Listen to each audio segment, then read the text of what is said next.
À cet instant et avant tout, la République doit porter secours par tous les moyens à Mayotte et à ses habitants.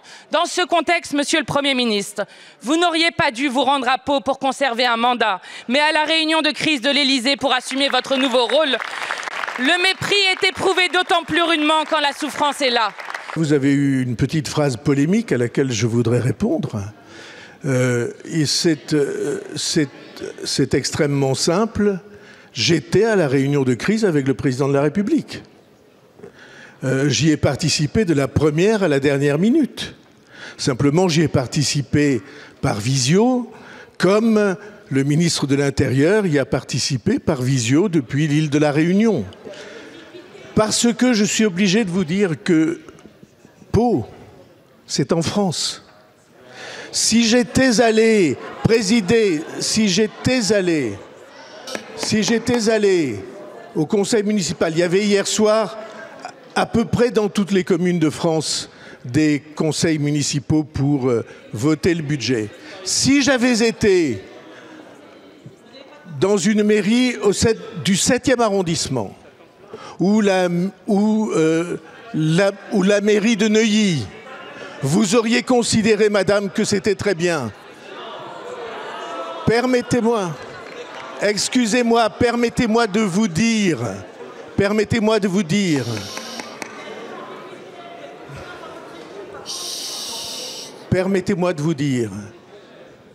que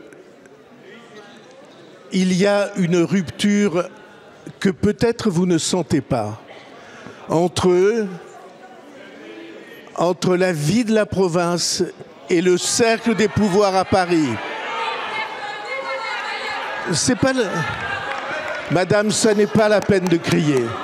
Nous pouvons avoir des opinions différentes. Excusez-moi, je suis de ceux qui pensent que l'on n'a pas le droit de séparer la province et le cercle des pouvoirs à Paris.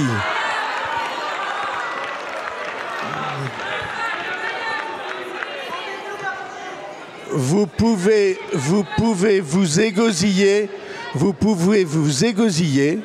À Mayotte, il y avait le ministre de l'Intérieur.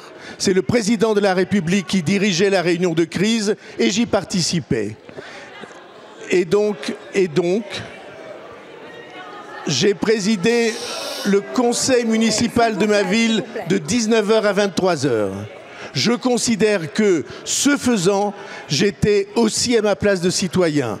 Et j'ai l'intention de défendre cette idée que la citoyenneté ne se divise pas entre être à Paris et occuper ses responsabilités de citoyen sur le terrain. Ça va être un très grand sujet pour notre avenir.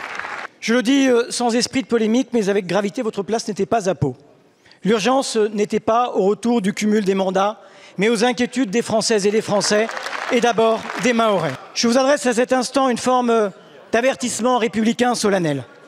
Nous voulons un bon budget au pays, et vous? Nous voulons parler des retraites, et vous? Nous voulons avancer sur la question de la vie chère outre-mer, de l'hôpital public, de l'agriculture, de l'école, du narcotrafic, des salaires, et vous? Nous avions revendiqué un Premier ministre de gauche ouvert au compromis. Vous n'êtes pas de gauche. Mais serez-vous ouvert au compromis? Disposé à autre chose qu'à la défense, quoi qu'il en coûte, du bilan d'Emmanuel Macron? Monsieur le Premier ministre, nous avions revendiqué le respect strict du Front républicain. Serez-vous bien un Premier ministre affranchi du Rassemblement national et de ses idées nauséabondes? Monsieur le Premier ministre, comment entendez-vous obtenir la stabilité dans la justice, avancer dans le sens des Français, sortir de la crise et échapper peut-être à une nouvelle censure? Quelle est votre méthode? Quel est votre calendrier? Quand allons-nous enfin nous mettre au travail, vous mettre au travail? Nous y sommes prêts. Vous dites où êtes-vous dans la crise que le pays traverse? Et je l'ai dit, je le répète, aucun des sujets que vous avez traités ne sera mis de côté, aucun ne sera exclu de l'action du gouvernement. Et j'espère, je souhaite, comme vous l'avez fait verbalement, que nous participerons tous à la mise au point des réponses. Ma méthode, c'est celle-là. Et je répète que tous les C'est pas clair, c'est assez clair. Est-ce que je fais aujourd'hui le discours de... Est-ce que je fais aujourd'hui le discours de politique générale? Non.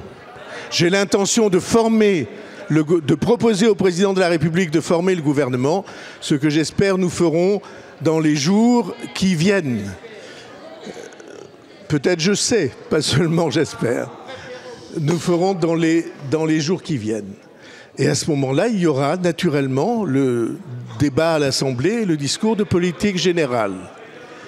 Et donc, soyez pas véhémente, madame, dans votre... voilà, nous allons faire ça. Nous allons faire ça et il y aura réponse à toutes les questions que vous avez posées. Je répète que la réponse sur la question des dépenses publiques, nous devons la trouver ensemble. Je ne laisserai pas la situation budgétaire sans réponse. Mais permettez-moi de vous dire que s'il n'y a pas eu de réponse, c'est parce qu'il y a eu censure. Et ce n'est pas nous qui avons censuré.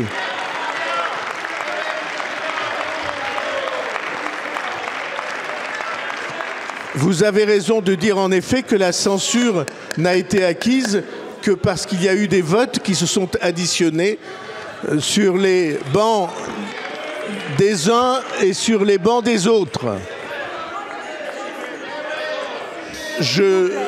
Et donc la situation dans laquelle nous sommes, objectivement, c'est la conséquence du vote de censure qui a eu lieu. On a des raisons de le conduire, mais c'est la conséquence. Et nous allons réparer cette situation. Et j'espère que nous le ferons en trouvant des chemins d'entente entre le gouvernement et les différentes sensibilités qui formeront le gouvernement et les élus responsables sur vos bancs. N'entrez pas en colère les uns sur les autres. De toute façon, il faut que vous sachiez que les Français ne vous entendent pas pour des raisons qui tiennent au micro. Je serai à ce rendez-vous, Monsieur le Président Valls. Pendant que Mayotte pleure ses morts et cherche ses disparus, que tant de citoyens se mobilisent, il nous est incompréhensible que vous ayez privilégié un conseil municipal, Monsieur le ministre, Monsieur le Premier ministre, plutôt que de vous rendre sur place. Ce choix vous engage. Que doit penser le peuple mahorais d'un gouvernement qui regarde ailleurs pendant qu'il souffre? Quant à Bruno Retailleau, ses propos sont choquants. Instrumentaliser une tragédie pour faire de la politique est indigne de nos valeurs républicaines. Monsieur le Premier ministre, les Mahoraises et les Mahorais et tout le peuple français attendent que vous issiez à la hauteur de ce drame. Quand comptez-vous vous rendre à Mayotte? Quelles mesures allez-vous prendre? Vous dites que le gouvernement n'était pas à Mayotte, ce n'est pas exact. Il y avait deux ministres, le ministre de l'Intérieur et le ministre de l'Outre-mer, qui étaient hier à Mayotte, et le président de la République a annoncé qu'il irait à Mayotte. Il n'est pas d'usage que le Premier ministre et le président de la République quittent en même temps le territoire national. Surtout que, disons-le humblement, j'ai la responsabilité de proposer au président de la République un nouveau gouvernement et je le ferai dans les délais les plus rapides, comme nous en sommes d'accord avec le président de la République. Ce que vous avez effleuré comme situation ne doit pas être éludé. Il y a à Mayotte, en plus du drame que nous vivons, une déstabilisation qui dure depuis des années et qui tient à ce que des afflux de population sont vécus par la population mahoraise, pourtant avec des origines proches ou semblables, avec religion proche ou semblable, avec langue proche ou semblable. Il y a des afflux de population qui sont très mal vécus. Est-ce que nous avons su le réguler? Non. On peut le rappeler sans polémique. On n'est pas obligé de s'entre-accuser. C'est une situation sociale, appelons-la par son nom, qui est une situation critique. À cela aussi, nous devrons apporter des réponses. À cela aussi, nous devons être attentifs. Parce que les Mahorais, eux, sont pour une grande partie de la population profondément déstabilisés par ce qu'ils ressentent comme une injustice dans leur propre espace de vie. Je n'ai pas l'intention de l'oublier non plus, sans en faire en aucune manière une question d'accusation réciproque, parce qu'une vie vaut une vie. Mais le sentiment de la population, de nos compatriotes mahorais, mérite d'être pris en compte. Ce qui nous a manqué, c'est la capacité de régulation. Et c'est très important pour notre avenir. C'est peut-être un sujet que nous devrons encore traiter ensemble. Merci beaucoup.